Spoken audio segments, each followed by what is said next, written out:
So if you're anything like me, it's really frustrating trying to research products because you're going to the forums, you're on Facebook, you're trying to read everything and everybody's opinion. And it's a real problem trying to cut through all that marketing noise and BS. What I look for is a true apples to apples comparison on products. You know, the first step is you kind of have to have that come to Jesus talk, which is what kind of rig do I have? What am I going to do with it? And what kind of weight am I going to put in the vehicle?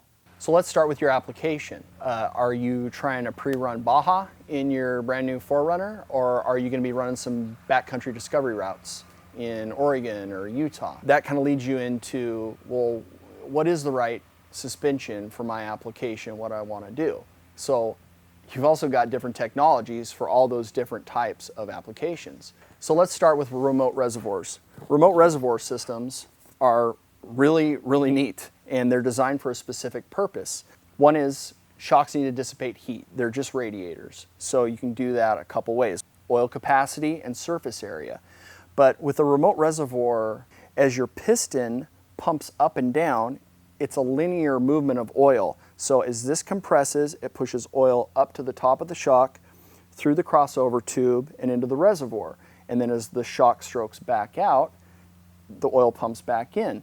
So in a race application, when your vehicle is going over big whoops and doing these, really articulating, that piston is stroking up and down, big on the compression, big on the rebound side. So hot oil is pumping back and forth. And that works great in that application. Putting a remote reservoir in your 4Runner or your Tacoma or a Land Cruiser, kind of stop and think about it. Where are you going to mount your remote reservoir? Well, you're probably going to mount it, they make clips for these to mount up against a shock body, which is fine, but it's not really in the open air. Or two, a lot of guys mount them on the outside of the frame rail, which is hot. So you've got all that engine heat pumping out, so you're not getting open air cooling. In buggies and race trucks, they're mounting their remote reservoirs high up in open air. So it is true that a monotube shock can provide a little more accurate level of tuning, of fine tuning. But if you think about it in a daily driver sort of application, you've got oversized tires, you're varying your tire pressure, you've got soft body mounts, you've got rubber bushings in your suspension, so that minimal fine level of tuning really fades into the background and gets kind of lost. So let's say you've got yourself a 4Runner or a Tacoma. What are you going to be doing with that rig?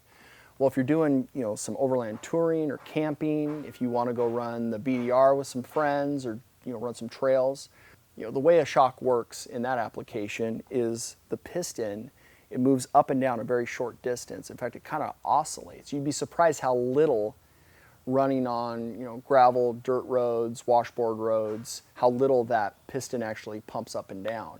And what that does is just like skipping rope. If you sit there and skip rope, you're going to get hot really quick, and so that's where you build heat.